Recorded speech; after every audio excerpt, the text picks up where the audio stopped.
Hi guys, Miranda here. Okay, welcome to my Tuesday live on this gorgeous day outside. I hope you're spending some beautiful time outside today with your kids.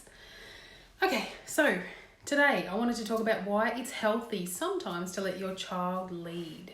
And I'm talking about leading in play. I'm talking about leading with things around the house. You might ask them to show you what might be the housework job that you want to do next, for instance. To lead with their ideas and things like that. So it can be really, really healthy to let your child lead what you're doing. Not necessarily yourself, but I'm talking about your child wants to do something and you say, yeah, cool. Can you show me how you want to do that? Can you show me what do you want me to do in this game? What do you want me to do as part of this?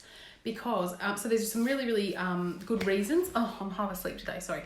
There's some great reasons as to why you want to let your child lead the play and what you're doing sometimes. So, hi Amanda. So it's really, really good if you can say, okay, we're going to play a game. You're going to be the boss of this game. What would you like me to do? And that is like the kids just thrive on it, right? They're like, oh, I get to be the boss for once. Awesome. I'm going to tell you what to do. You have to be the pony and you're going to do da-da-da-da-da. And I personally don't go, you can tell me to do rude things or any of that stuff. But you let them, you go along with their game, right? You jump into their game and you go, yeah, cool. I'll be the whatever. Think Bluey. If you watch Bluey, hilariously funny. Some of the stuff the dad does, I'm like, oh my gosh. But a lot of it is really, really good. So yeah, you're right, Amanda, it is so true. So so you can get in with your kids' games. I personally have found it harder with 3 kids because you've got 3 kids who want to play the game, obviously, and then everyone's trying to tell me what to do. But it's really, really fun to get in and go along with their games. So what does that actually teach the child? How does that help the child and why is it healthy for the child? Okay, so it's healthy for the child because A, they start to learn a sense of responsibility. So, and as they're 2, 3, 4, starting to learn that sense of responsibility is really, really healthy for them. Number 2, especially if you're like me and you only have, I now have 3, but for ages I only had 1 child. So my eldest was 3.5 when my next one came along. For her, it was really hard she learnt social skills really well, but she didn't have someone else at home constantly to play with her. So for me, that was really important that I got down with her and I interacted with her on that social level to teach her how to respond with others when they did things that she didn't like or when they didn't do what she wanted them to do or whatever it is, to teach her how to have that toing and froing and compromise in your friendships and in your social sort of circle and those sorts of skills. It was really, really healthy for my daughter to do that. And so I'm sort of modelling that a little bit with my elder daughter as well. My middle daughter, she's 3 now. I'm modelling some of that and doing some of those things with her when my little one's asleep and things like that.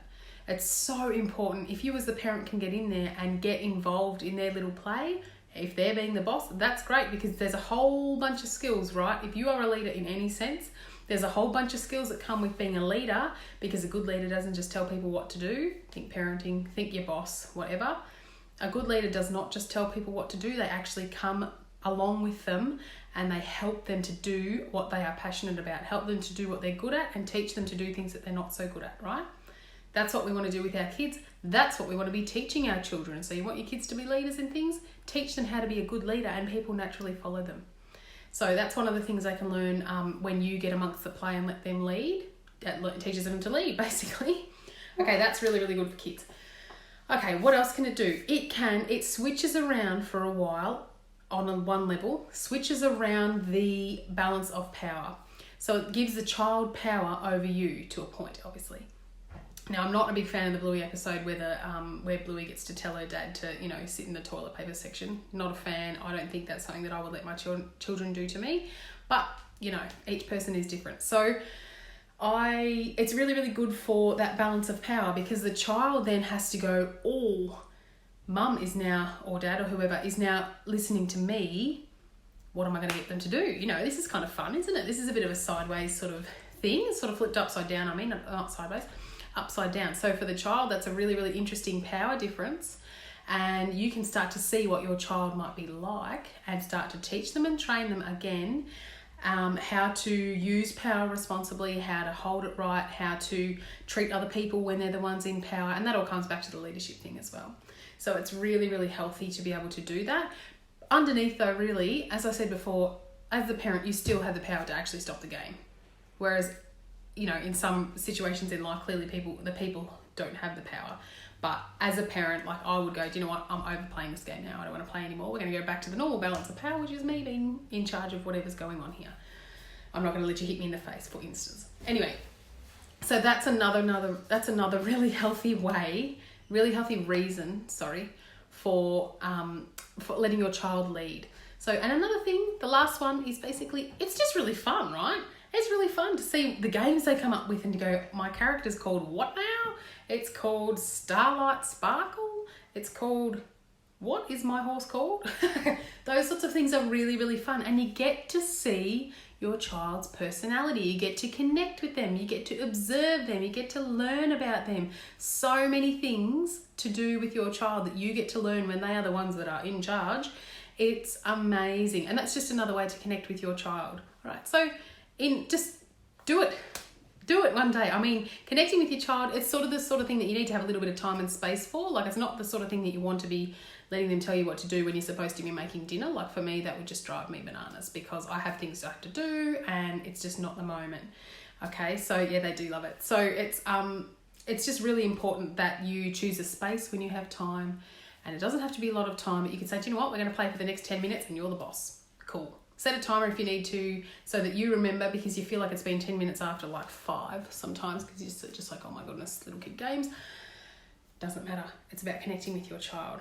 Okay, so it is really healthy to let your child take the lead sometime, most of all because it teaches them how to be a good leader. You can teach them. It's a really good space to teach them without being overly in their face.